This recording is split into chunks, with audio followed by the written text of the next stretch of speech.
Yo, so today's episode reminded me of this time that I was eating at the steakhouse, sitting at the bar, chilling. There was nothing out of the ordinary about the experience. Nothing. Until the piano that was right next to me got occupied by like their lounge player. This dude was a smooth motherfucker, bro. Right? He puts on, like, he presses play on his machine and out starts coming this little jazz, this little hi-hat. That type of shit, right? Yo, it wasn't me sitting there no more. I was like part of the Rat Pack at that point. I'm eating my steak and I'm like fucking Frank Sinatra in there. You know what I'm saying? Like, I was like, yeah, my steak's a medium rare tonight. Oh, that type of shit. It was amazing.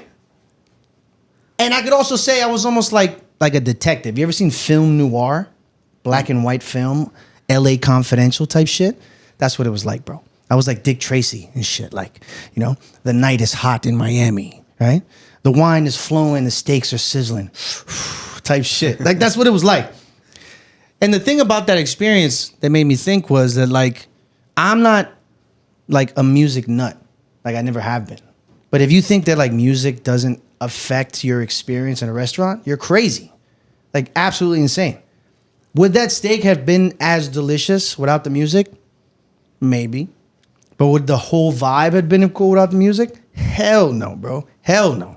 So today, let's talk about some music. Let's talk about vibes. Let's get into it. Start it up. Welcome to the Fancy Bear Podcast, where we talk all things restaurants. I'm one of your hosts, Adrian. I'm your other host, Ed. And today we're talking about music in restaurants. For that, we have brought two wonderful DJs here that also lend their services to restaurants, Ziv and Valen. Ziv. How you doing? How you doing? Is it Ziv or Ziv? Ziv. You fancy motherfucker. Gentlemen, thank you so much for coming. You're welcome. You're welcome. Let's start with those names. How do you choose your DJ name? Like, where those came from? Well, mine's actually my real name. All right. But it's just catchy. It's just like short and sweet. So your Sure, and stage Ziv. name is DJ Ziv. Just Ziv. Oh, I'm sorry. Excuse me. Oh, no DJ. No over DJ. here. My Oh, bad, bro. My It's bad. like Facebook. Cut the duh. Right? Me was just like, at the beginning, I had my original name was DJ Eclipse. Find out that there's like 10 million DJ Eclipses. Pretty much looked up through the entire dictionary of different shit to come up with like almost everything I could think of that I thought was cool. Taken. Give me some examples. DJ Connect. You know, just taken. Yeah. You know, and it's not only like taken the correct way of spelling it. Sometimes they'll spell it with a K, and it's still taken. Still taken. It's like, okay. So I'm like, all right, fuck it. What's kind of original? My last name and my second last name, just merge them together. Fuck it. There you Valen go. G. Done. Who else is gonna take that shit? Well, luckily it wasn't taken. It's like exactly. it's like when you try to open a new email account and it's always taken, always- or a Yes, username. exactly, It's like exactly. always taken. Doesn't matter how unique you think it is. Somebody Exactly. thought of that shit already. Always taken. Yeah. Now, gentlemen, how long you been DJs? 9 years. Unofficially, maybe like 13 years. Officially doing it as like making money and making a career, about 10. God damn, Damn, old are you? bro. How old are you, gentlemen? I'm young. I'm 21. God, I'm 21. He was Just made DJing. He was DJing in his Just mama's made it. womb. that was like damn. But wait, you've been doing this for 9 years, you said? 9 years. I started when I was 11 Where, dude? in my backyard. In your backyard? Yeah. And then it just, friends, family were over for a barbecue, and you go from there. You know, this one calls you, hey, can you do my daughter's birthday? Right. And you go from there, and you go, hey, so I'm getting married. Can you do that one? Just go and keeps on climbing the ranks. Yeah. It was pretty cool. And then from there, now we're here. You remember your first little gigs? Of course. Yeah. Oh, yeah. Yeah. What was your first gig as a DJ? It was actually the barbecue. So Yeah? Did you get paid? I didn't. That's not a gig, So what was bro. your That's first- a favor. Yeah. What was your first? What was your first paid gig? My first paid gig was at this venue in Fort Lauderdale. I live in Fort Lauderdale. It was at this venue. It's called The Vault. Right. It was, it's my dad's friend's place, and it was a holiday. It's a Jewish holiday. It's called Lag BaOmer, where we do a big fire pit and we put potatoes in the fire. And the owner calls me. He's like, "Hey, like I heard you're DJing. Can you come play?" I was like, "Yeah, sure." And I was new DJ at the time. I was super nervous, and he's like, "What are you taking? What do you charge?" Too rate. So I told him my rate at the time. It was like I think it was like $50 or $100, Yeah. and Like for the whole night? for the whole night. I was there like 6-7 hours. Damn. And I was just having fun, you know. I was just having fun. There was about like 200-300 people there. I was super nervous. I think I still have videos from the party. But I gotta see them shit. but it was super cool. It was just like everyone I knew was there, and they're like, "Oh, you're a DJ." I'm like, "Yeah, I just like doing it." And took it from there. Took it from there, and Yeah. everyone I started getting phone calls, and this one started calling me, and that one I was like, maybe I should take this seriously. So I did, and funny enough, I was actually mixing like shit at first. Of course. And Everybody does. Yeah, so In order to it be was- great, you must first be shit. Exactly. So I was mixing like terrible. I was just, you know, like slamming them in there, like just going in and out of songs. And I was like, okay, I need to practice this. Hey, what about you? How old are you right now? I'm 30. Right. So you've been doing this for 13 years. Yeah. So you started what? 17? Shit. Actually, now that you're saying that, probably earlier than that. Yeah? I think my first official paid gig was probably like when I was 14 or 15 or something like that. What was that Like in, first paid gig? It was like in 9th or 10th grade. I had a friend that she wanted to have her quinceañera, I think. Right. And it wasn't anything big. Like, she was just doing it in her apartment, whatever. I didn't know what the fuck I was doing, bro. I literally just had a computer that my parents had bought me like 6 months before. Little $500 Toshiba computer. I downloaded this thing called Virtual DJ. Yeah. And I had some records on there. I was like, oh, I'm a DJ now. I charged her $60. At the time, I thought that was great. Right. Because, like, back then, the minimum wage was like fucking $6.50. I was like, oh, Yeah. I'm making bank over here. Yeah. Right. Well, I still don't know what the fuck I was doing at the time. Of course. She was happy I got paid, and yeah, that's pretty much how it went. What has been your biggest gig so far? Oh man. Oh man. In Wynwood, it was a festival for Halloween. It was about 3,000 people. And that was my first official, like, Miami, like, I'm a Miami DJ. This is your first gig. Damn. And I was nervous. I bet you were, man. I was shaking. I was nervous. I was like, Yeah. okay. And I got to give a shout out to Ariel Assault. He took me in, and he's like, okay, That's your DJ daddy, bro. that is. I gotta give him a big shout out for taking me in like that. But he was like, dude, you're ready here. And I was like, Wow.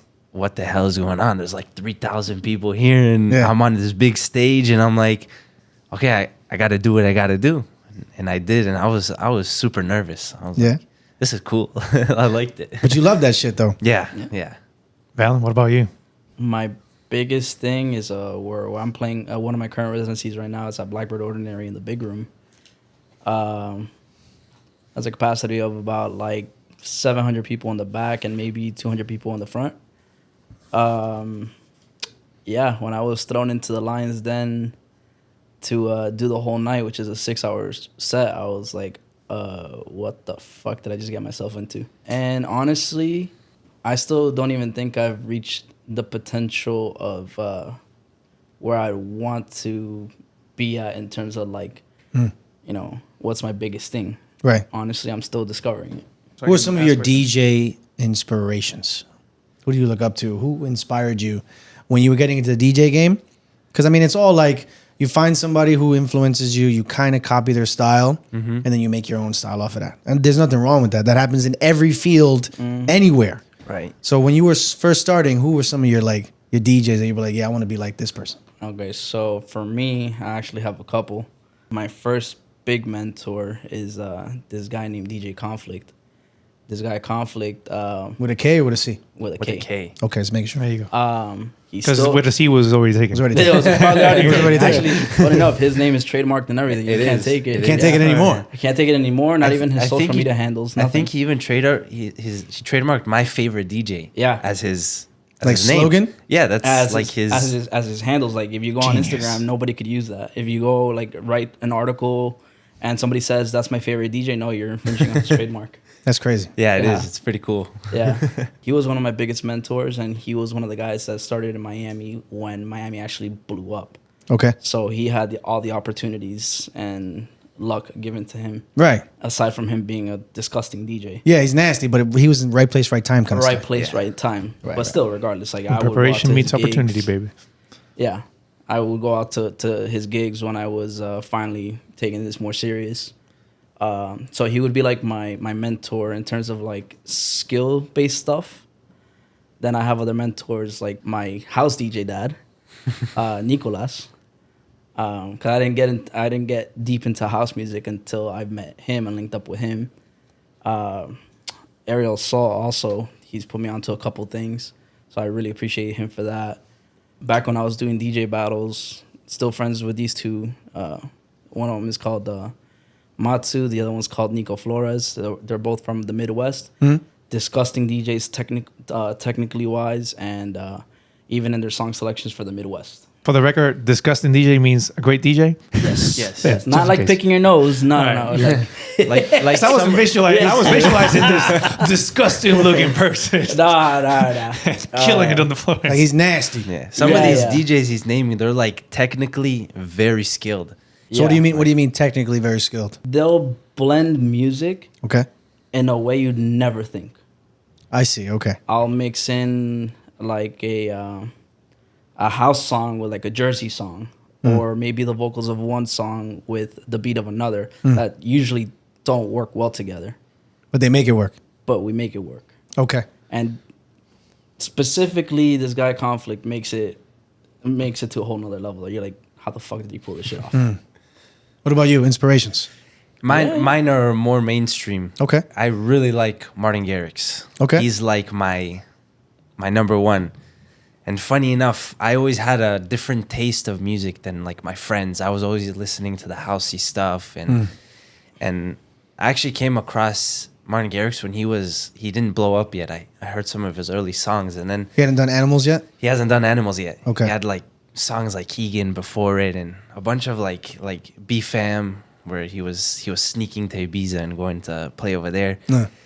And he came out with Animals, and I was like, oh man, this kid is like good. Yeah. And then from there, my mom's like, hey, come look at this. There's this festival in Miami, Ultra Music Festival. And I'm like, okay. And then Tiesto was playing. I was like, oh, this is really cool. So then I started, looking into the DJ side of things. I like saw these big names like Tiesto and David Guetta. And I started researching their music, and I was like, man, this music is cool. I was like, this is different. It's not like what, all the pop stuff. Right. I'm like, how can I get into this? And I was like, I gotta check it out. Do you produce your own music? I do.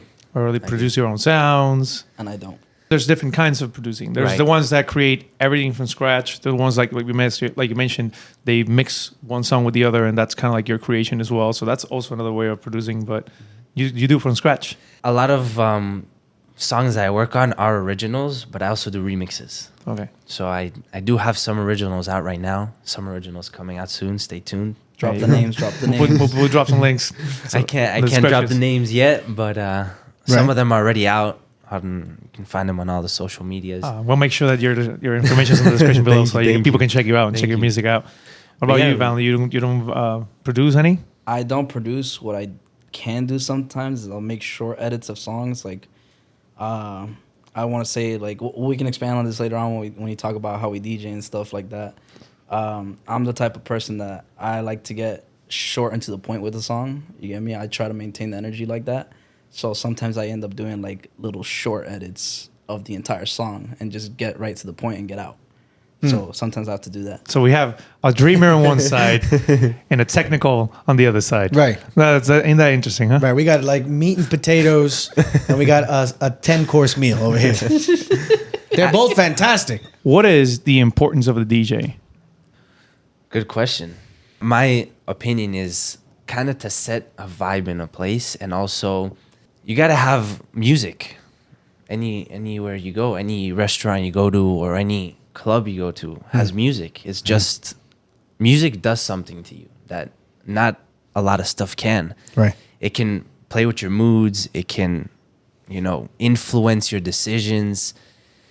It can even like bring back memories of like sick people with Alzheimer's. I've seen it happen. It's powerful. It is. It's music is powerful. So like a DJ, he's there to kind of create a good vibe for you of the night. And if he's really good, he can also influence your night on how much money you're spending or how much, you're doing that night. Yeah, that's right. So Perfect answer. I feel like it's an important aspect into any kind of entertainment industry or restaurant business. It's important to have a DJ that knows what he's doing Right. and has quality music, sort of say. Huh? Spending on him, I got to shout out one more of my mentors, if not he'll kill me. DJ Edward, one of the biggest legends in Miami. Very underground, but this guy is like a fucking human Shazam. So for me, it's a little bit different, especially in the restaurant scene, because yes, to expand on what he said, the DJ is responsible for creating the vibe, for making you want to, be in a better mood, maybe buy that extra cocktail. Maybe buy that extra little appetizer here and there, But it also depends on the type of venue. Like, I'll give you an example. This is a really cheesy example. Get cheesy. I love it. Are you going to go into a Fuddruckers and expect a DJ? I don't know. Does that make sense to you guys? I get it. Can I ask what Fuddruckers? It's a burger Fuddruckers. place. Burger. It's like you build your own burgers there. Okay, got it. Yeah. He's so cute, man. Yo, Ziv, you are the cutest little thing I've I ever bet seen. everybody bro. that's listening to the show or watching right now thinking, I know what a food trucker is. Ziv, honestly. I'm terribly sorry. Don't be. It's okay. It's okay. I grew up in a very Israeli background. So Yeah. I know McDonald's, about guys. He Israeli knows shows McDonald's, and okay? yeah, It's there you okay, go. I do know man. McDonald's. Thank you. Like a little Jewish Serpico over here. Look at you. You don't even get that reference. Why are you laughing, bro? Yeah, Shut up. and Go ahead. I would even say like even a little bit more upscale places. Well, not too upscale, but like places where like you're going in and typically spending like $40 on a meal. I wouldn't even really expect you to have a DJ there, But if you're going to a more upscale place, where for the most part you're not really gonna be there every weekend or every week or every day. You're gonna go out there once every 2-3 months or once a month. I mean, once a year, if that. You want to make sure you have a fucking vibe. Yeah. Right. Like you want to have a good time. You want your friends to have a good time. Like, and as the older you get, it's not all about like I just want to go to the clubs. Sometimes you want to go to a place that has food, Yeah. an atmosphere, and serves alcohol. And if you're gonna go to a place like that, you can go to one of the venues that we work at, where we're DJing, we're setting a vibe, we're kind of sort of making you party feel good, but you're doing exactly what you wanted. You wanted to have your cocktails, you wanted to have a good meal, you wanted to hang out with friends, and that's where I think the DJ plays a critical role in those type of places. I love that. Absolutely. Well, Though I think having a DJ at a burger spot would be kind of awesome too. Imagine that shit. You Great. know what's funny? I walked in at TGI Fridays one time, just to get a quick bite, and there was a DJ there, but he was killing it. There we go. Like he was killing it. There we go. Oh, this guy has a TGI Fridays on a different level. Like, Yeah. he's killing it out there. And I'm like, ultimately, it's the cool. role of the DJ is to make people feel good. Exactly. Yes. That's it. Exactly. And the more experienced the DJ is, the more that they can read the room, read the vibe, the dance floor, and also react to it and create an experience for people. Well, That actually, is ultimately the role of the DJ. now that you say that, even an important, kind of to say what separates boys from men in a DJ aspect, which Or a girls lot from of women. these DJs Go ahead. and women Kids Thank from you. adults. kids There you from go. adults is reading a room. Right. It's very important. The subtleties. Even in a restaurant, which is Anywhere, it's really. anywhere you really go, you have to read a room. Let's take this conversation into restaurants because that's what we are here for, right? Let's do it. Music and DJs in the restaurant industry. Why would an owner want to hire a DJ instead of just putting Having a a playlist? playlist. This goes back into the earlier point I was saying. It all depends on the type of venue. If you're going to a higher end place, going for an experience, you want to have that experience. Do you really think a Spotify playlist can do that? But here's the thing, though. Us talking to each other, having experience, I think we would all agree, no. A playlist is not going to give you the same vibe quality that an experienced DJ is going to give you. But the average diner probably won't know the difference. That's what you think. I'm a diner as much as I am working in the industry. Right. You don't think that at first. No, I mean, I'm telling you, at first I didn't know the difference. I couldn't care. I didn't know the difference at first. Exactly. But I've already had, personally, I've already had plenty of instances where at first somebody thought the venue didn't have a DJ. They thought it was just like some random mix. And then as they're walking out, they're like, yo, there was a DJ here this whole time. What the fuck? Like, the music was on point. Yeah. This and that. Like, me and my girls were having such a great time. I didn't think that this place would be such a great time. We actually stayed here longer than we did. Blah, blah, blah. Like, that all takes into account of having a DJ at the venue. I'm essentially doing my job. I'm trying to maintain the people there to have a good time. And not only that, again, my strategy is keep you here for the extra cocktail, for the extra dessert. Yo, I don't know why we're still here 2 hours later, but fuck it, let's order something else. It also depends, like he said, on the venue, because there's some restaurants that for like the first 2 hours, sort of say, 2-3 hours, maybe even a little bit more, they're a restaurant. And then by like 12 o'clock, they go into a full-blown party. Like, they take their tables out, have, shows. People are spending money. And as an owner's aspect of a restaurant, to hire a DJ, it's so people spend more, because the owner wants people to spend money as a restaurant. Yeah. So the DJ that he hires, it's kind of sort of specific DJ. Like where we work at, some restaurants, there's only 3 of us, like me, him, and another DJ. But that's because they picked us, because we know how to keep the people there, to have them spend more, and they also, if let's say the people are spending money, they can feel free to come up to us and be like, hey, can you play this song for us? And then if that's what gets them to stay and have fun, then I'm very open to playing their music. I'm going to throw a lot of reasons why restaurants actually do want to hire DJs, right? And the first reason is very simple. It's another staff, particularly in charge of that area, Right. which is a big area that you want to invest money on because it has a lot of returns. If you just put a playlist and you just forget about it, then your night is going to go according to how that playlist goes, according to how much time you devoted into it and preparation, etc. Right. But again, a DJ is going to be taking care of the vibe, the atmosphere of the room. Well, let me add something onto Go that. ahead. The Spotify playlist is almost like, let's say, your taste of music. Like it's one, let's say the manager creates that playlist, it's their taste of music. Us, we kind of know how to cater to everybody. So we kind of learn how to cater to, if let's say there's a Brazilian crowd, maybe we'll throw 1 or 2 Brazilian songs in there. Sorry to cut you off. Yeah. It's essentially what it is we know how to pivot at the right time. Exactly. Correct. Because what works at one moment, 5 minutes later, might not work. Exactly. So that's the point, that if you hire someone, that person needs focus on that one aspect of the dining experience, and that way you can pivot and you can react to it and you can create that experience, right? So that's obviously one of the first reasons. Another one that's very interesting that I read, and this has been studied, and it's called rhythm synchronization. And what that is that if you slow down the pace of the music, people will eat slower and they might stay longer and also spend more money. And if you increase the pace of the music, people will eat faster.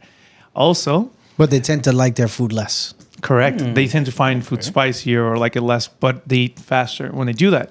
Also, when music is That's a lot pretty cool, louder, You That's two a pretty motherfuckers, cool- did you I know that? It's Yeah, pretty- I know. We do our research here, bro. So you're trying to What say, you sitting hold on, so there? what you're trying to say is I should just play bachata You all two night. bearded bastards. no. I just play remember, like- it depends, because at certain times of the night you need people to move. Right. So at that Very point, true, you play yes. some faster stuff, right? Also, when I got music you is next played time, at a man. lower volume, Do me a favor. people tend to make healthier and more conscious choices about what they eat and what they buy. When music is louder, they tend to not be concerned about those things. So if you want someone to eat more, buy more expensive items, music should actually be louder and more faster paced. So these are all techniques that you use in order to drive your profits. And by having a DJ in your establishments, that person can be focused specifically on that and Right. those things. So those are two little I things. wish a lot of restaurant owners knew that. Did you article. know- Well, that is the point. Did you know? Now you know. Do you know what synesthesia is? The fuck is that? Synesthesia? Synesthesia is when you experience two of your senses either at the same time or one of your senses being triggered triggers another one. So I'll give you an example. Some of the examples I saw was like, for example, when somebody hears something, they see a color. So like if somebody honks a horn, you see the color orange. It's like pitch. It's like pitch correction. In Exactly, your ears. but as that is associated to food, there's a theory that higher pitched notes make food taste sweeter, and lower pitched notes that resonate make food more bitter. So they did this. They did this study at they did this study everywhere, but one restaurant in London had a dessert where they would give you like a chocolate covered with semi-bitter caramel. And with that dessert, they would give you a number to call. And when you called the number, it would say, press 1 for sweet, press 2 for bitter. And when you pressed 1, That's pretty cool. it would play a high-pitched note, and it would say, eat the dessert as you're hearing the note. And people confirmed that depending on what number they pressed, they would either taste a dessert that was a bit more sweet, or they would taste the bitter notes in the dessert. So That's pretty interesting. it's crazy. So music. Where do you find these things? Dude, don't worry about it, bro. This is a real show, bro. So music is even much more powerful than you think it is. Like is. it's the real deal. Thematic as well works. Studies have shown that if you play Italian music, people are more prone to buy Italian wine. Yep. Or if you play like German music, people are more prone to buy German wine. It's dumb. I didn't even know that. Also one of the many reasons why you might want to hire someone, because if you just put a playlist and you put the pop music, like the top 100 in your restaurant, then your restaurant kind of doesn't have a theme. It doesn't have its own vibe. It doesn't have what's the word I'm looking for? An identity. Identity. Yeah, okay. Right? Yeah. fair So At the same time. having a DJ in your restaurant can help create a brand and also an identity for your restaurant. Also, it allows you to earlier in the night just have a little bit more casual vibe where all the people can come in, because the older crowd doesn't tend to enjoy loud music, but the younger crowd does. So you want to start your night early with a lower decibel music, Right. and then as the night goes up, you pump up the volume, Yeah. and also you bring DJs Pump up in, the volume, pump and up people the volume. tend to enjoy that, right? So it's a way for you to also maximize your profits in a restaurant. So those are all Yeah. reasons why an owner might want to Right. consider hiring a professional. So before I get to my next question, just as a shout out, the restaurant that did that thing with the number was this place in London called House of Wolf. Anyways, I'd like to ask both of you. I want to go there and try the restaurant, the dessert. Now you gotta be 23 and Okay, older. so what bro. happens if you press 3? There is no 3, bros. Don't get crazy. If man. you, what it, you know? There's what only if a you blue press pill like? or a red pill. Does it or a ask pill. you like for Spanish? Press 2. They'll ask you to leave. Be like, press three, like, please leave. You know that Ben and Jerry's. Pay your bill. You know that, get out of here. You know, in looking for this information, I also found out that Ben and Jerry's. I don't even know if they did it. I don't know when they did it. I couldn't find a date. But Ben and Jerry's either did, and I didn't hear about it, or they only planned to do a series of ice cream flavors that came with a barcode that you could scan, or like a QR code you could scan that would take you to a specific song that they have paired with that ice cream flavor, so that you could feel their maximum experience with that flavor. It's pretty cool. So what I was gonna ask was, I know it's cool, bro. Why do you think I said it? What's wrong with you? What I was gonna ask is, how do you feel and how do you go about the politics of people requesting songs while you're in a restaurant working? It depends on the DJ. Like me personally, in a restaurant, I do take requests, but not for free. I don't think any DJ takes requests for free. How much do you charge? What is an appropriate tip to request for a song? That's a good question. What is the proper procedure, as he asked? Like someone says, I want to request a song. If some guy just comes up to us, and I guarantee it's probably for him the same thing, and he's like, Play Bad Bunny. yeah, he's like, oh, you play this. This is gonna get the crowd going, and we're like, sorry, like no, like why are you coming up to us and being all rude and stuff? Yeah. Like we're not gonna play your So song. you're telling if me you're how to do rude." my job, sir. Yeah, exactly. It's like me telling you guys how to wait your table. Like, oh, why are you putting this there? Put this over here. You Yeah, know? which people do. Usually, if someone comes up to me, very nice, very respectful, they're like, "Hey, this is my friend's birthday. Can you throw on a birthday song?" I probably won't take anything. I'll just be like, "Yeah, sure, no problem. Go ahead. I got you. Go ahead." Yeah. But if they're kind of being like an asshole, I'm be like, "Look, any request is if they're really an asshole, I'm be like, look, any request is $100." Right. Straight up. I was gonna predict. That just sounds like the right number. it's like a buck. That sounds But like if the right they're number. like kind of an asshole but kind of nice, 75 I'll be bucks. like $85. $50 or $20. you know? Before I speak, I just want to say this. Everybody listening, if you've ever been to a club, restaurant, Oh my! lounge, Whatever he's bar, gonna say, I agree 100%. the real reason why DJs nowadays will say fuck you to $1, fuck you to $5, fuck you to free, essentially, because you people are fucking relentless with your goddamn phones on your forehead. Oh my God! With the fucking song request. It doesn't stop. Coming up because it's Juanita's birthday. Because I don't know, I just graduated. I just got married. I don't give. Wait. Fuck. I don't really club much anymore. What are you talking about? Even if you don't, even What are you if you talking don't, about? it doesn't matter where I'm playing at. Like, guests, regardless of any venue I'm at, are relentless. Especially here in Miami, you could talk to virtually any DJ. So let me We'll tell you say- what he's talking about. Please. So, someone takes their phone, Okay. writes, the hottest artist right now is Bad Bunny. Okay. So that really gets annoying. They take their phone in nice cases, they just put it on their forehead and it's just up there for 5-10 minutes.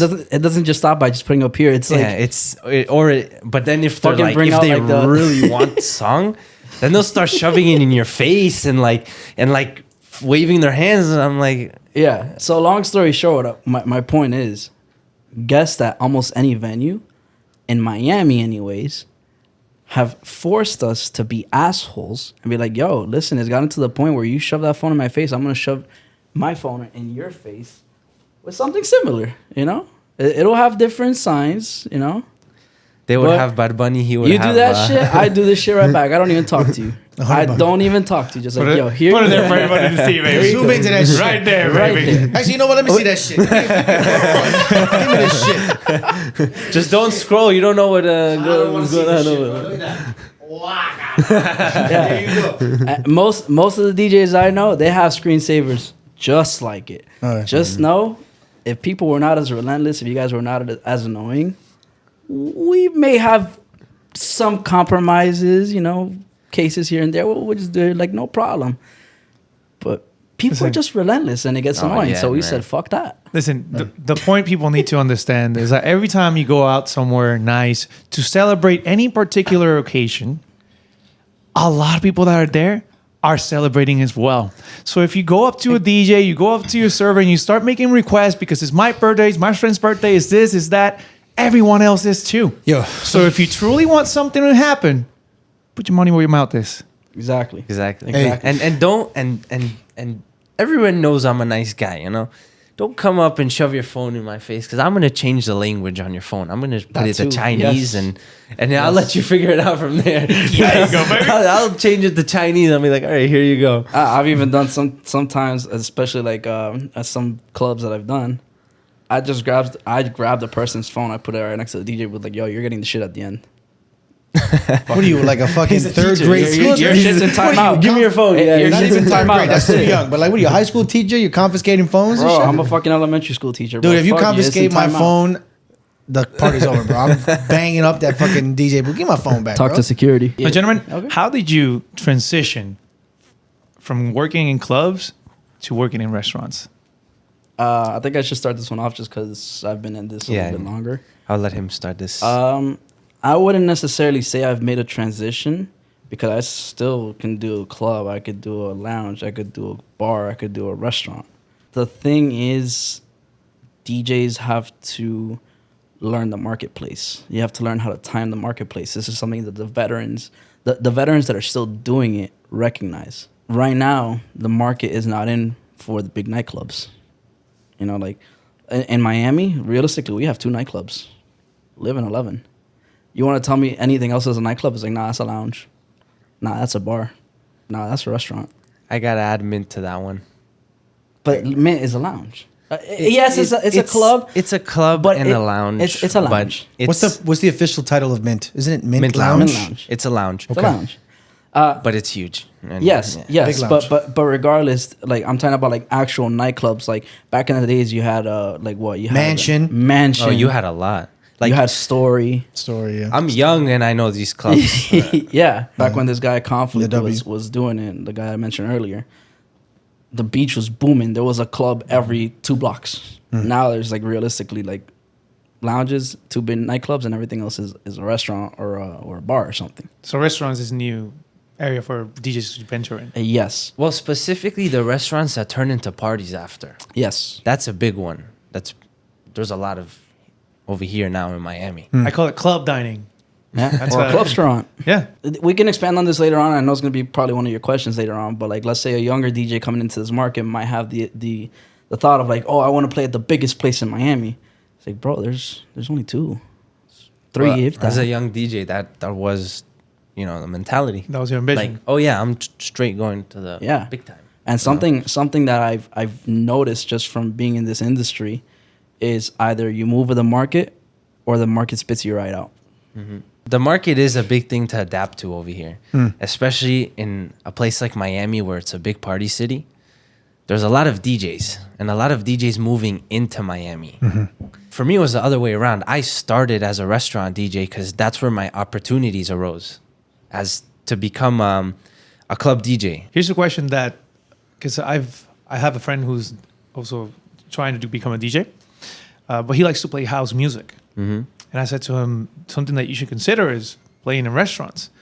But something that you have to do is that you have to also play other genres that you don't normally play. It's like, I don't want to do that. And I'm like, well, because you're allergic to money or something. Because if, I understand that you want to be a big house DJ one day, but unless you go out there and practice and you go from a smaller crowd, 100 people crowd to a 200 people crowd, 300, 400, and just keep going to 3,000 because, so this is a you great said it question. earlier when you were in front of 3,000 people, you were like I was sweating bullets. Yeah, I was- So how do you expect to get up there if you don't practice? So this is Exactly. actually a really good question because he is, I want to say, like 75% more house oriented than I am. So what would be your take on that? So actually, that's a good question because when I got brought in to the scene, I was told you can stick to your genre, but you gotta learn how to play hip hop and Spanish music. I was like, okay, cool. So the first year that I was with Ariel, and he was like, look, this is what you want to do, cool. But I'm gonna teach you how to play across the books. So if you do run into a situation like, let's say I'm at a restaurant and I know a Greek family walks in and they want Greek music. You gotta know some of your Greek stuff, some of your key Greek music to be able to play. Because if you're just playing house, you're not gonna be able to Pivot, baby. exactly pivot. And I had instances where we were at a restaurant and I was playing at their lounge side of things, and hip hop artists come in and they're like, "Oh no, turn the house off, play hip hop." And I'm like, "Okay, I mean, I'm a house guy, but I know how to. I don't, even though I tried playing hip hop, I don't know how to play hip hop like he does, but I do know how to mix it. Like if you put me in a room and say, all right, you got a open format aspect, I get to the hip hop side of things, I'll probably make the crowd die out a little bit because I won't know how to keep the crowd with the hip hop side of things. But if you put me on like the house side of things, Yeah. I'll be able to keep the crowd just fine.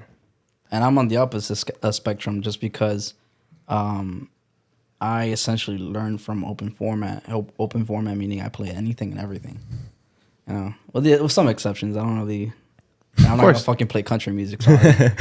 That's the classic. Why does country music get shit on so much, man? Bro, That's the classic thing. I don't know. Anytime somebody's like, "Oh, what kind of music do you like?" Oh, I Anything but listen to country. everything.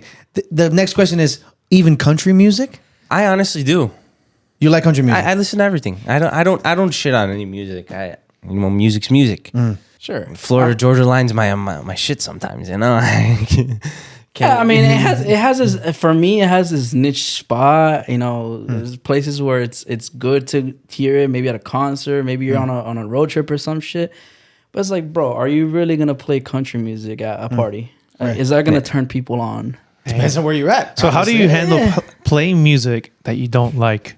Yeah. Because there might be a hot song out there right now, and you're like, God, I hate that song. But everybody loves that song. How do you deal with it? Man. Two ways: don't play it, or pay me for it. 'Cause Okay. I'll give you a perfect example. I will proudly say it. I will not fucking play this Pound Town shit.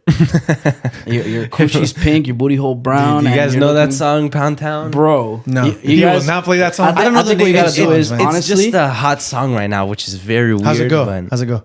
Pound Town, my coochie pink, my booty hole brown. I've heard that. Yeah. And it's like, yo, and you start listening to these lyrics, it's like these fucking, I don't even know what to fucking call them. These, they're not your regular females. They just be like, I'm in Miami looking for a hoochie daddy for their baby daddy's other kid or some shit. I'm like, what the fuck is this? That's dirty, man. Listen, I will borrow from Chris Rock when he said, if a baby's good, it ain't talking about me. Stop with it. Stop with it. Yeah. I remember this one time at my job. We had like these 4 little like golden girls, like these women like in their like 50s and 60s sitting down. And they were like, oh, this place is fantastic. I love this place. It's beautiful. The food's great. And then all of a sudden, the song that came on was ass and titties. Ass and titties. Ass and titties. And they were like, oh, man, this is fantastic. I was like, did they not hear the music? See, I don't like that. Talking about me. that song for me is playable, but Ass and the other Titties? yeah. Is the name of that song Ass and Titties? Yes. I'll be honest, I don't know what that is. But I mean, I got no problem with it. But I understand that in that case, that's how you feel about it. But sometimes you just have to play those things because if you go to a place and they say play reggaeton, you're gonna have to play like what's hot, Right. But right? listen. So how do you balance like playing what's hot versus like playing like the old school favorites in that case, I'm right? I'm gonna loop you in on a little secret in the DJ industry, and specifically in the hip hop and open format scene. A lot of the new shit is not working. A lot of this shit maybe works for a month and then it dies out. It works for a week because it was a TikTok trend, and then nobody gives a fuck about it. Like literally, the vast majority of the time where I'm looking for crowd reactions, doesn't matter where I'm at. Yeah. If I'm looking for crowd reactions and I want to play a hip hop song, I will almost put money on it. I'll put money on it. Yeah. That's something like in Paris. I was just about to ask. like, yo, What is your like? Listen, your back is against the wall. You're losing the crowd. You're the GM of the restaurant or whoever is responsible for hiring you on this end is looking at you. You need to play one song because you know it's gonna work. What's that song? Shout out to Nicolas also because he Okay. helped me also in my career. But this one we share. It's the YMCA house remix. Yeah? Gin and Sonic. Gin and Sonic. That's what they're called. Bro, that works no matter where you are. Yeah? That's the a parachute right there. YMCA house remix. And I think every DJ should have that song just because in a restaurant, in a club, anywhere you go, It works. even in a quinceañera or like a bar She'll mitzvah, work, yeah. it will work 100%. Now I What gotta about figure you? out how the hell does that what's song your go, what's your man? emergency song? Bro, it depends on what genre I'm at. But Okay. like, let's say I'm in like housey stuff. I could go YMCA. If I'm trying to get girls to twerk, I'll play La Mama. Okay. You know, if I'm on hip hop, like I said, one of my options is in Paris. Maybe another one will be like Dance Ass. Yeah. Shit from fucking 2012. Did you see You People with Jonah, what's his name? Jonah Hill? Jonah Hill and Eddie Murphy and Lauren London? Yeah. When Eddie Murphy's trying to make him say the name of that song in the car. In Paris. Some guys in Paris. Oh yeah, what were they called? Those guys in Paris. I have to look that scene up now. Bro, it's Have you hilarious. seen that movie? It's hilarious. Am I gonna have to beep this show now? A young Jewish, like music-oriented person. You've never seen You People? You gotta watch that movie, Bro, man. it's fucking hilarious. Again. Bro, you're like It is hilarious. you would love it. You would love it. It's amazing. I cried at the end, man. Yeah. I'm Really? not ashamed to admit that. Yeah. What about songs that If it's you're a a man big and you don't no? cry, Like as a You're not a DJ, what song you gotta get away? Like Any R. in your Kelly music. experience, what song have you played that you thought it was good and it's just like no, don't. I really haven't had too many of those, but for sure nowadays you can't play any R. Kelly. We all know why. Now let's talk about management for a second here, because you said about I'll your get back to manager looking at you like upset because everything is going bad. How do you deal with micromanagement? How do you deal with when things are not going the way that management wants it, and they start to throw requests at you? What's going on? How do you deal with that? At one of the venues I worked at, we have sometimes one of the bosses comes in. A VIP comes in. Comes in, or he comes in every once in a while. Most of the time, it's not a big deal, whatever. But when it's something really important, for some reason, it just like this guy wanted to make it a living nightmare. For example, this one time, this owner, he wanted to hear reggaeton for a VIP. Guy doesn't even know a lick of Spanish. Cool. And I was hitting him with all the current hits, and everything I was playing sucked. Everything was a bad vibe. It was ruining the experience. The guests that he was with, from what I was seeing, you know, I could tell they were vibing. Like they're like this, you know, like, you know, they're having a great time. But this guy isn't. And one of the other owners, he doesn't like old school reggaeton at all. But for some reason, after giving it so many tries, I finally said, you know what? Fuck it. I opened up a folder of music that I had from like 20 years ago, from like hits like Yo Voy, Tego Calderon, Don Omar, all that shit. All of a sudden, this owner was on cloud 9. Everything was great. This is what I wanted. It's like, yo, like, you requested a reggaeton DJ, playing all the hits, everything that's happening now, and it sucked. But I played shit from 20 years ago that you still don't know what the fuck it's saying. Now you're happy. That just goes to show that sometimes the older stuff is better than the newer stuff.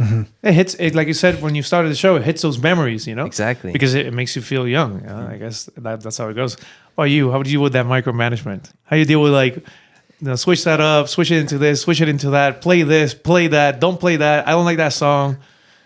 So it kind of also comes into the aspect of reading the person, and especially if you play with the X amount of owners for years at a time, you'll kind of know what they like. So if sometimes you try out a song, like I had one time where I was at this restaurant and I played Informer.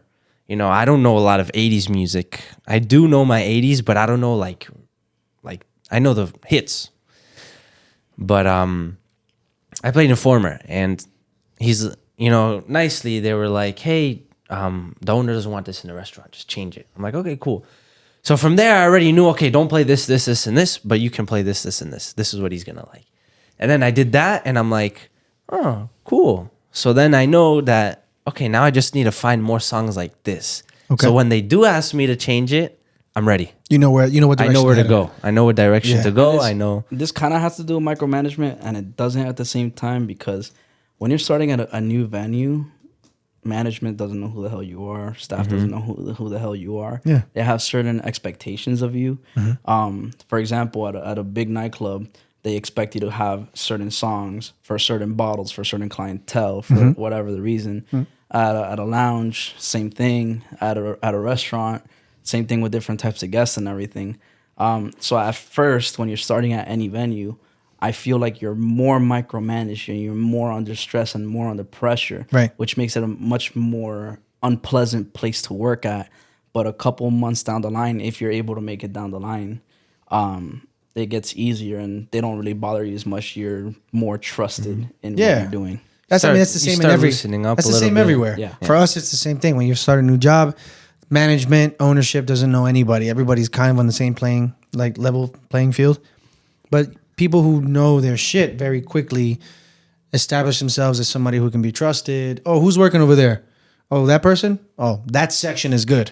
It's the same. It's the same in every single one. Especially like in a new restaurant, micromanagement wise, you don't know what to play, because if it's like a brand new restaurant, the restaurant itself is trying to find out what the vibe is. Exactly. Right. So they're like, just do your thing. And then if you, let's say, I don't know, they like hip hop, I'm gonna be like, okay, play hip hop. You know, just do hip hop the whole night, or mix it up a little bit with some house. And then say a couple months from now, even though they're still a new restaurant, they're like, oh, like this crowd like the house stuff, so now you mix hip hop with house. And then for some instances, like one of the managers texted us and they're like, hey, the owner liked this style, play house, and then last like 2 hours or an hour, play sing-along 80s. And that's what he wanted it, so that's what... I'm not gonna lie, sing along 80s is okay, bro. Now this is a good question for closing restaurants. Let's keep that in mind. What is the best music to get people to get up and leave? Definitely not R&B. Actually, is going to keep people there. Because they'll sing all the songs. They'll sing the songs. Yeah. So not R&B. What's the best genre to play to get people up and leave? It's like, we're close. Get out. Shut off the music. Fuck it. Yeah. No music? I would say just turn the music down. For me, if it's like if it's a hip hop crowd, just go in with the underground house. Just go in like. Okay, so play something completely opposite of what they like. That, or believe it or not, DJing anywhere is also kind of like a science. So it wouldn't make sense to play very high energy music when the place is like getting ready to close and people are leaving. So if you want to just keep people, you want to take people out, screw it, keep the high energy up. It doesn't make sense. So people are just gonna be like, all right, I don't know what the fuck this guy's doing. I'm out. Well, it's very interesting that I also, in researching for this, it says that people are only able to handle a certain amount of decibel per person. So if you actually have a place that's empty and your music is very loud, it actually becomes very harmful for people. So that's why it's important for you to kind of handle that. So at a certain point, if it's empty and you want people to leave, you can actually up the volume, and that forces people to leave because it's actually a very unpleasant experience to the body. Or it can also be viewed this way. You could leave the volume at the exact same level because when the place is more packed, there's more people in there, there's a lot more talking. Sometimes you might even hear a crowd more than the music, but when it's emptier, you could hear the music a lot more than the crowd. And if it's pretty empty or it's like close to closing time, you could leave the volume at the same exact volume and it'll sound like 10 times louder than when it was filled. People also absorb sound. So the more people you have in a room, the louder you have to go. Even though it's a small restaurant, the more people you have in there, let's say the restaurant is jam-packed, louder you're going to have to go no matter what. So listen, as working in the industry, myself personally, I always had to deal with the fact that I can never turn my brain off. So when I'm out eating somewhere and I sit down and I'm the guest that's dining, I admit, even at this point, even if I say to myself, I hard program myself, yo, you're going out to eat, just chill, which I do very well, but I can never turn my brain off completely. I'm sitting down. Guilty. I'm sitting down. I'm looking at the way this person marked the table. I'm looking at servers in the corner. I know those motherfuckers don't need to be there. I'm looking at the way I'm being served. I'm critiquing everything. Even if I don't say anything, it is what it is. So what happens in your brain when you're eating somewhere and there's a DJ playing there? Do you shut off and you say, listen, what this DJ plays is what this DJ plays. I got nothing to do with it. I'm here to eat and have a good time. Or do you have trouble turning your brain off and you're critiquing everything they do? I wouldn't have mixed that way. This song doesn't make any sense. They didn't pivot well. How do you deal with that? Well, actually, my brain is on. I like listening to DJs. I don't think there's sort of a wrong song to play. That's his set. But I also like I like to go meet the guy. I like going, introduce myself, saying what's up. Hey, good set. But most of the time I am listening because sometimes they have music that you don't, and you're just like, that's a good idea. Then take that song and maybe make it a better version, like maybe remix it into my own version, like the way I like to play it, or just keep it as is. A little bit different, because like nowadays I don't really even like to go out like that. I've worked in the industry for a while, so it's not like I want to go out and see this shit. But when I do go out, for the most part, my brain is kind of shut off. Okay. For my brain to turn on, it has to be that the DJ did something crazy. Like like it's shut off. You get me? It's shut off, but at the same time, I'm It's kind on of standby. aware. It's on standby mode. Yes, it's on standby mode. And when some DJ does some crazy shit, it actually makes me turn my head. I'm like, what the fuck? That was nasty. Yeah. You know? But nasty in the bad way. And Like, In a good way. Just making sure. In a good way. I got you. In a good way. yeah. Like it was Disgusting. like, damn. Like it was like, oh shit. But if not, like if I'm out, it's either I'm just out to chill or I'm out with friends or whatever. Sometimes I'm even out with DJs, bro. If I'm with a group of DJs, trust me, the last thing we're thinking about is what the current DJ is playing. Okay. Like Have you guys ever bombed? at the beginning, yeah. What do you mean bombed? Like, have you ever gone to play at a restaurant or a club and people just think Nobody's you suck? feeling what you play. No one's vibing with you, and They're you're just like, not fucking with anything you're doing. You want to go or? I'll go first. I'll Why let you. not? This was back in 2017 or 2018. Club is like a quarter full, full of jits. I'm playing and I'm trying to maintain a vibe there, and it's not really working because like the only girls that are there, they kind of want to hear some of the Latin shit, but all these kids want to hear is freaking like trap hip hop. Like mosh pit stuff, probably. Probably, yeah, bro. And whatever I was doing wasn't working. And that night, I know for a fact, everything that was happening that night was getting blamed on me. what about you, Ziv? What's your bombing story? So the first couple of times I played with Ario, I didn't really know the club music at the time. So I was playing off like what I thought was good. And of course it was hip hop. He was like, I need you to play this. And again, I'm not a hip hop DJ. I'm not very good at playing hip hop music. And he's like, all right, I gotta go to the bathroom. Take over. I was like, all right. So I was going off of his vibe, and I lost the crowd within like 30 minutes of playing. But that was an experience as a new DJ. Yeah. And then he's like, all right, look, I'm going to show you how to get him back. Within like 5 minutes, he had the room packed again. How could you see that you lost the crowd? What was happening? It was just bar mitzvah style. Everyone was Everyone was separating separating. and like Wow. trickling out. And like the managers are like, what the hell's going on? And you're like, oh man, this is bad. Damn. This is bad. Well, first off, he took 30 minutes in the bathroom. That's on him. But secondly, Well, interesting that you went through that because it allows you to adapt and and It's a learning experience. He kind of did it for the learning experience. All right. So he can be like, this is how you do it right. This is how you do it wrong. And I was like, all right, cool. So I guess it's very important being under somebody else's wing. You know, the role of a mentor is something that's Exactly. very important in this industry, I guess. Especially in like the club side of things. Like anyone can go and play the festivals. You know, anyone can go because you're going to a festival. You're the artist. People are coming to hear your music. But the club side of things, nobody really knows who you are as a DJ. Like maybe the regulars do, but especially if like you're new to the industry, you have to experience that one-time bomb. Have to. Yeah. If you don't experience it, then you're not gonna know what to do when shit hits the fan. Yeah, Right. honestly, building up on what he said, there's a lot of DJs that come to Miami thinking that they could crush it because they've been crushing it in their cities.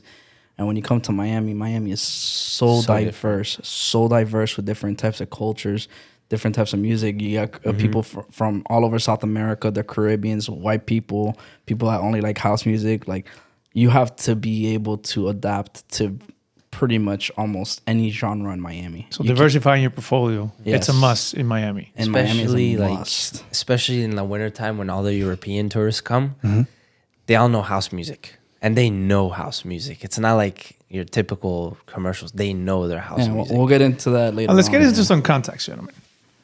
How, as a aspiring DJ, I go about and get a gig in a restaurant? I want to hear his perspective on this first. In a restaurant, okay. Hold on, does it have to be specifically a restaurant? Since we're talking about restaurants. For the restaurant industry, for the owners of businesses, the establishments Gotcha. that are looking, listen, I need let's hear the young guy DJs. first. Because the other question I'm going to ask is, as an owner, how do I get people, Personally, I had to show a lot of interest and a lot of time in these places. Not specifically involving the restaurants. I had to go and network. Like, I I was at 15, you know, fake ID situations, you know, and had to try my best ways to get into clubs just to go meet the DJ, you know, even if it was like friending the owner and telling him 21, had to get in and meet these guys and show them that I'm here to be part of them. Because a lot of DJs that you meet in Miami, they're going to take you as competition, if not most of them. Of course. Especially that the DJs are very diverse in Miami. There's a lot of DJs. Mm-hmm. And restaurants is kind of more of like your mentor, so to say. He has to kind of vouch for you in a way, because a restaurant is more specific than a club. It's very clientele oriented, mm-hmm. in my perspective. So you have to get in people's faces. You have to know people. Yeah, you have to network. And people it's- have to vouch for you in order for you to get such a gig. Mhm. And also you have to diversify. What would you say? Yeah. Is that accurate? Yeah, pretty much just expanding on what he's saying. Yeah, you have to go out, shake hands, kiss babies. Not necessarily just meeting the DJ. You should also be comfortable with meeting security, comfortable with meeting bartenders, managers. Maybe the guy sitting next to you isn't a manager. Maybe he's the actual booker, right? When it comes to actually getting booked, and this does not apply just to restaurants. Honestly, it applies to everything nightlife. Most bookers, if the place even has a booker or managers, honestly, most of them are like, yeah, they're down to give you a shot, but they're still gonna ask the people they trust. So that's where your previous networks start kicking in. You know, like DJs that they already have or have worked with, they'll start being like, yo, do you know who this guy is? You know, and based off that, that's when the bookings start rolling in. It's not just a one-trick pony that you can just go apply and that's it. I've even had instances where people DM me, I'm a DJ from such and such place. I would love to work in Miami and I could get you some stuff up here. It's like, bro, this gig swapping shit is child's play. This is like when you're up and coming, bro. Like, we don't do this shit here. I don't know who the fuck you are. I've never heard you in my life. Shit, I don't even know you personally. I've never seen you in person. Well, why am I going to put you at a spot? It's also a trusting. Like, he doesn't want to ruin his reputation. Of course, you vouch because for of that him. guy, you know? How he does is, is based on your reputation. Yeah. So, would you say that you can make it in the DJ business in Miami on your own? Is it possible? If you put in the time and effort and have patience to sometimes go like months without work just to get into that one place. Yeah, Yes. even years. Like, I went my first year without $1 DJing Yeah. by Ariel's side. Literally, I think the only possible way to bypass that entire process is somehow becoming famous, whether it's like on TikTok, on Instagram, or some bullshit like that. Yeah. And now here's a big issue with that. Sure, you become this Instagram famous, TikTok famous DJ or whatever. But then you play a couple times and people realize you suck and you don't really bring people to the fucking venue. You're not a ticket seller. You're just this one-time Instagram famous DJ. And the owners realize, well, sales are down. This guy doesn't bring shit. All he has is supposedly 200,000 followers on Instagram. Why the fuck would we keep him around? I want to make this very clear point. In any restaurant or club, especially if the staff is key, it's very key. How Because so? any management, if it comes to a DJ, and they're like, they start talking about their DJs, they're gonna ask the staff because they trust the staff as much as they, would trust themselves. So they're gonna get other opinions on you. They're gonna be like, "What do you think about this?" Like your manager sort of say would go up to, "Hey, what do you think about Ziv?" And they're gonna have a collective talk about it. And you also gotta know how to please your staff. Like, you gotta know what they like. Yeah.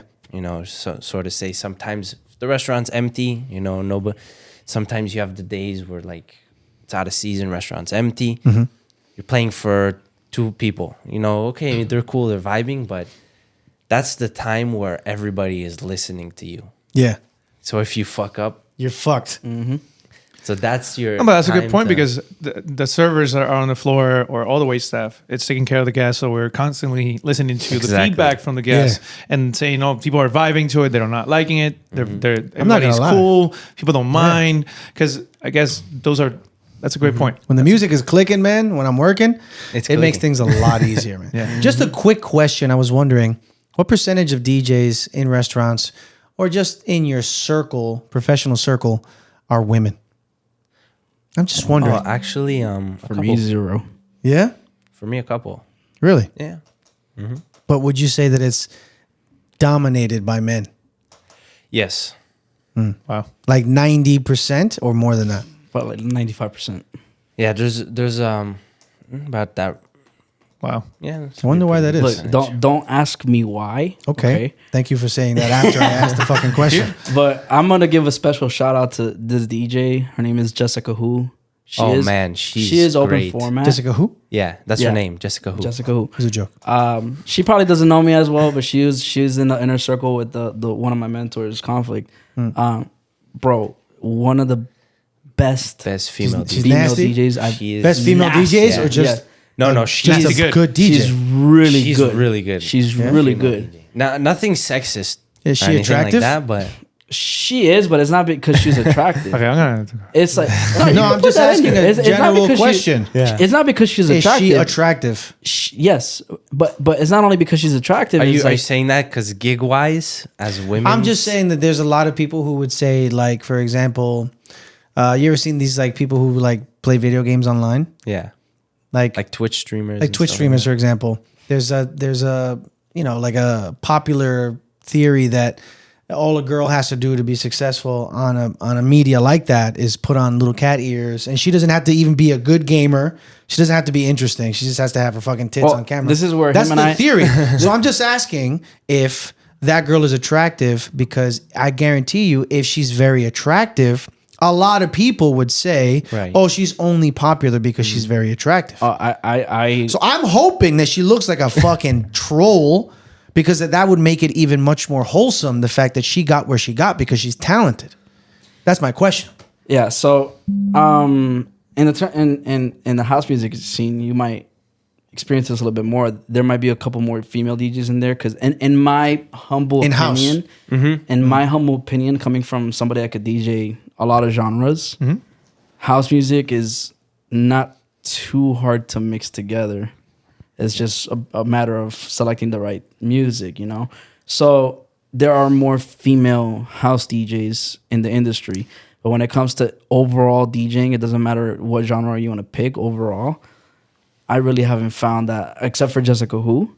Is she a house music? Is she a house DJ? She's an open open format. format. But I guarantee you give her a house, she'll She'll kill murk it. She'll kill it. Yeah. Is she in Miami? She's in Miami. Yeah. Oh, she- Fort Lauderdale, but yeah. Bro, Okay. she's Southern Florida. one of the craziest. She's nasty. yeah, Yeah. she's gentleman- like Knowing that this that's is nightlife, even in restaurants, how are the schedules of a DJ? Like, what are your hours? Like, hours. like when do you usually start working in, and when do you end your working? Like, what time did you work till last night? Last night, 3 a.m. Yeah. 3 a.m. Well, because I produce music, so 3 a.m. is an early night, because usually a lot of the music production does take place at night, because you're kind of like, all right, I got everything that I have to do throughout the day done. My brain is clear. I'm going to sit on here. So I'd say I went to sleep around 5 o'clock. Dang.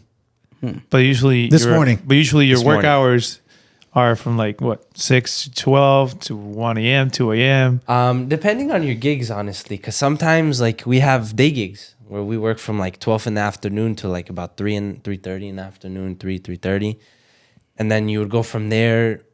If you're doubling up, you would go from there to like one that starts at like 9 or 10, finishes at 12 for one, and then So in order to do well, you gotta do multiple gigs a day. not really. No. Yeah. No. How much are we talking about? Let's talk pay some numbers here, bro. Let's talk some numbers. I knew this question Let's talk was some coming numbers, up. man. Yeah, I felt it too. Because you guys, this How is all much- conjecture, how man. well Let's talk does some it real fucking pay? numbers here. I'm To gig in a restaurant. So I don't want to disclose that information. Okay, blink Right. twice if. Just give us an average. Good thing I wore the glasses. Give an average. You don't have to give your number. If I'll put it to you like this, if you're able to work 4 to 5 nights a week and at least one is double, you can make a pretty penny. What's a pretty penny? It's a pretty penny. In the 4 figures. All right. Okay. I'm not gonna say how much. It could be 1,000. It could be 5. I'll leave that up to you. So that's for the whole week. That's for the whole week. Yeah. That's for the whole week. For the week. And sometimes you can even make that 4 figures in a day. Okay. But I don't want to disclose that information. Are you making? Going to Can what you make 6 figures doing what you're doing? Yes, absolutely. absolutely. Right. And as a local DJ, I know local DJs who have and who are. Yeah. And I'm sure he does also. Because on the answers that I found is if you have a good DJ or someone that has, people that know them, etc., it could be about $2,000 per night. Mm-hmm. And if you just have a kid with a laptop, it could be up to $200 per night. It mostly depends on your name and your reputation. Of course. That's a big thing. But that goes into DJing in clubs.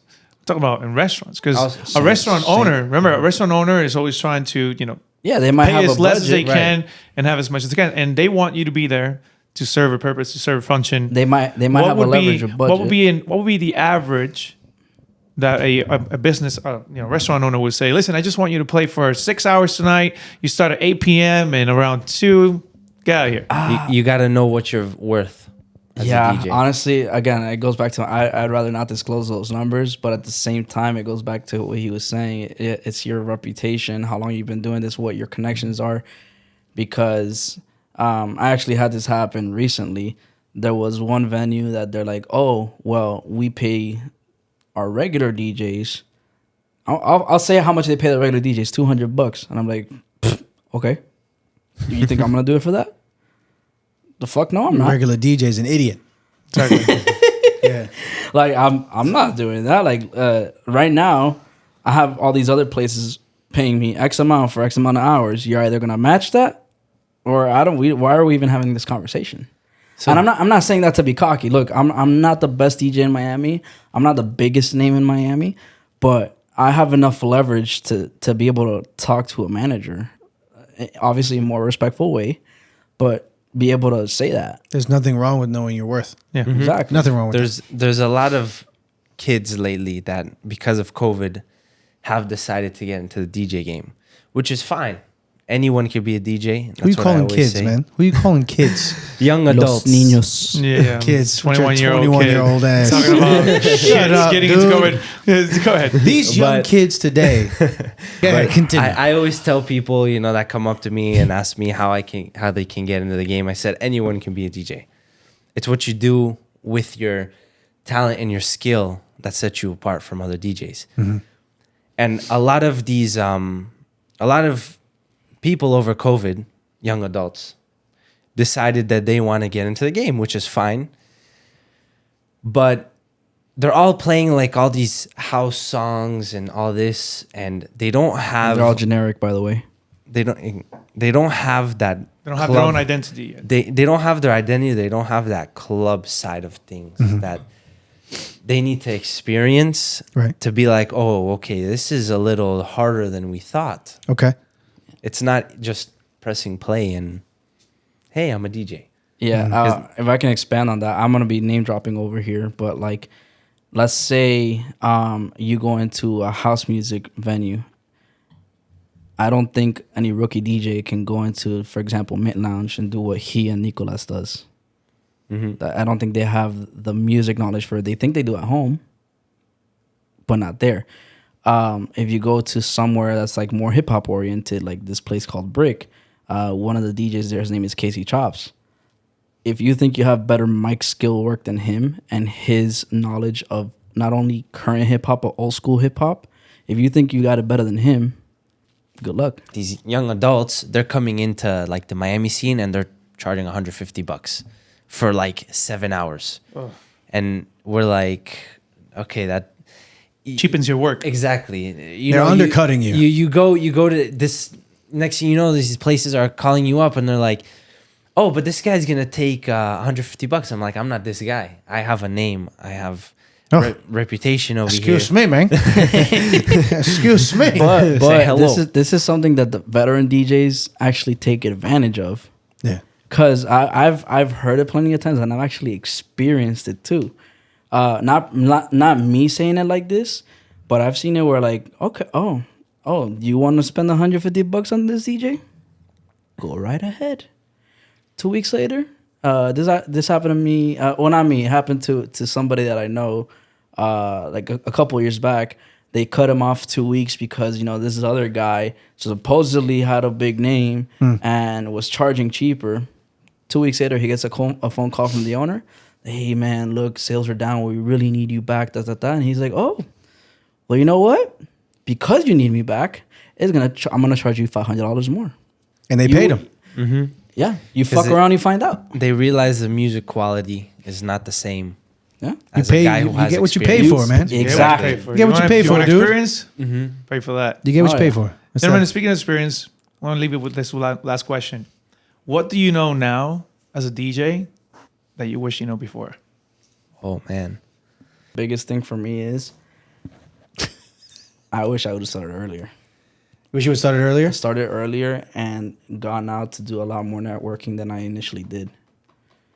Because that seriously, by networking and not only networking, going out to do your homework is what's going to prepare for your future success.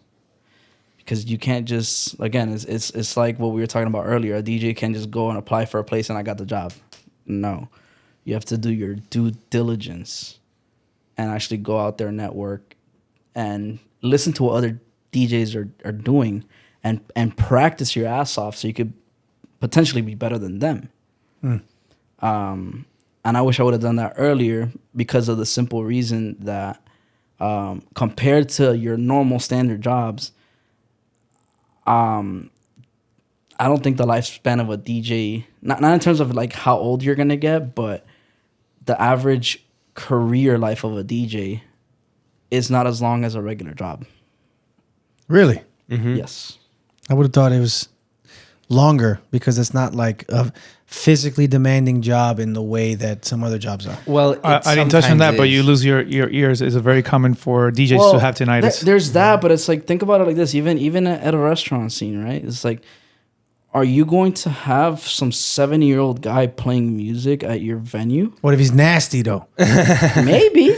but that's gonna come. if you got the swagger, baby. What if he's nasty? Look, this will have to go. This will have to go into dude, another conversation if you have the time for it. Because one of the things that DJs have to realize is, how you take care of yourself, your image is also gonna go. Is gonna prolong your DJ career. But in my opinion, the earlier you start that process, the better. Damn, that's good. Ziv? So mine is actually 2. Go ahead. I'm young. I'm still learning from the big guys. Yeah, he has a major. He But, doesn't realize it. I wish I continued my production my music production when I started. Mm-hmm. So when I started DJing, I started producing a year after, and I stopped. I wish I continued. And then the second one, really, what I wish I known is reading a crowd. Okay. I didn't know how to. I knew how to read a crowd, but I didn't know how to do it to my full potential. Mm-hmm. I still don't know. I'm still young. I still learning. But definitely. Everyone from Miami, Valen, Nicolas, Erwin, Ariel, everybody, Spiff, I can name a bunch of guys. They all have influenced me on how to read a crowd because I am the new guy. And sort of say there's not a lot of kids like me that are in the industry. I don't know anyone that's either my age or younger trying to get into this industry right now as a local guy, starting off as a local guy, because most of these big guys you see, they were local guys. Anyone, Martin Garrix, as I told you, he was a local guy. Tiesto was a local guy. I don't see that. And those are 2 things I should have, wish I knew before. My brother, I think he's still got plenty of time. You'll be all right. yeah, I think you'll be all right. Steve, you'll be okay. You'll be okay. You'll be all right. Gentlemen, Fucking Thank you much. 2002 kid over here. gentlemen, thank you so much for joining us today. I really appreciate you sharing your knowledge. No problem. So all you DJs out there or aspiring DJs, what I would like to tell you is step out of your comfort zone. Learn how to play different kinds of music. Make sure you network and always keep growing. In the end, it's going to pay off. To all you business owners out there, step outside of your comfort zone. Hire a DJ because in the end, it's going to offer a lot more growth for your restaurant. It's going to make more sales. And it's also going to establish an identity for your place. And finally, for you guests out there, step out of your goddamn comfort zone. If you go to a restaurant and they're playing something that you don't like, either learn to appreciate or next time, just don't show up. It's okay because not every restaurant is made for you. And that's our show. Ziv, Alan, thank you so much for joining us again in the show. You're welcome, Really you're appreciate you welcome. coming in and Thanks for sharing your coming on. knowledge. Thank you for inviting us. Make sure to let us know in the comments below. What do you think of DJs in restaurants? Is that something that you like, you don't like? Should it be there? Should it be more restaurants for it? You don't want that there at all. Thank you for listening. Don't forget the tip. And we look forward to hosting you again real soon. Take care, everybody. Don't forget to like, share, subscribe.